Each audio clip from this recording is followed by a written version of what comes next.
किसानों की विभिन्न मांगों को लेकर और न्यूनतम समर्थन मूल्य की कानूनी गारंटी और किसानों की संपूर्ण कर्ज मुक्ति के समर्थन में संयुक्त किसान मोर्चा ने राजभवन तक मार्च किया और राज्यपाल के माध्यम से राष्ट्रपति को ज्ञापन सौंपा। संविधान दिवस के अवसर पर देश भर के किसान अपने अपने राज्यों के राज्यपालों के साथ माध्यम से किसानों की समस्याओं का ज्ञापन राष्ट्रपति को भेज रहे हैं। इस अवसर पर किसान नेता राकेश सिंघा ने कहा कि किसान स्वामीनाथन आयोग की सिफारिश के आधार पर सभी फसलों के न्यूनतम समर्थन मूल्य की गारंटी, किसानों की कर्ज माफी, बिजली संशोधन विधेयक 2022 को वापस लेने सहित 8 मुख्य मांगे कर रहे हैं। उन्होंने कहा कि संयुक्त किसान मोर्चा ने सरकार को चेतावनी दी है कि यदि सरकार अपने वायदों को पूरा नहीं करती है तो किसानों के पास आंदोलन को तेज करने के सिवाय और कोई रास्ता नहीं बचेगा। देखिए, आप जानते हैं कि इस देश के अंदर आजादी के बाद सबसे ज्यादा बेइंसाफी देश के किसान मजदूर के साथ हुई है और खास तौर पर 1991 के बाद हमारे देश के अंदर जब से ये नव उदारवाद का विकास का रास्ता चलाया है, अमीर अमीर हुआ है और गरीब गरीब हुआ है। आप जानते हैं कि हालात देश के अंदर और हमारे प्रदेश के अंदर इस प्रकार के हो गए हैं जहां पर मजबूरी में किसान आत्महत्या कर रहा है और जो 2005 में जो एक रास्ता दिखाया गया था कि किस तरीके से इस कृषि संकट को और जो किसान पर ये जो दमन और जुल्म जो चल रहा है उसे आबाद कैसे होगा, वो था स्वामीनाथन कमीशन की सिफारिश, जिसमें कहा गया था कि हर किसान को हर फसल के लिए आपको समर्थन मूल्य देना है, एक ऐसा मूल्य देना है जिससे वो अपने और अपने परिवार का जीवन यापन चलाए। लेकिन ये हुआ नहीं ऐसा और देश में जब 2 साल पहले एक शक्तिशाली आंदोलन चला, दुनिया का सबसे बड़ा आंदोलन है, और ये भूल जाए गवर्नर महोदय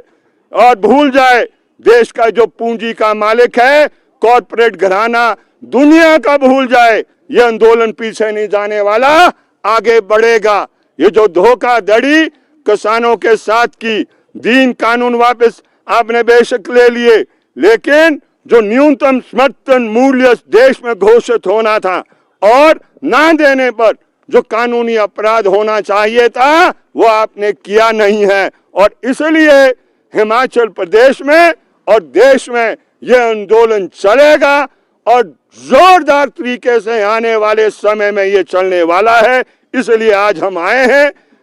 ये गवर्नर महोदय को बताने के लिए कि माननीय देश के राष्ट्रपति महोदय को समझा दे कि काल्पनिक दुनिया से असली दुनिया में आए वो,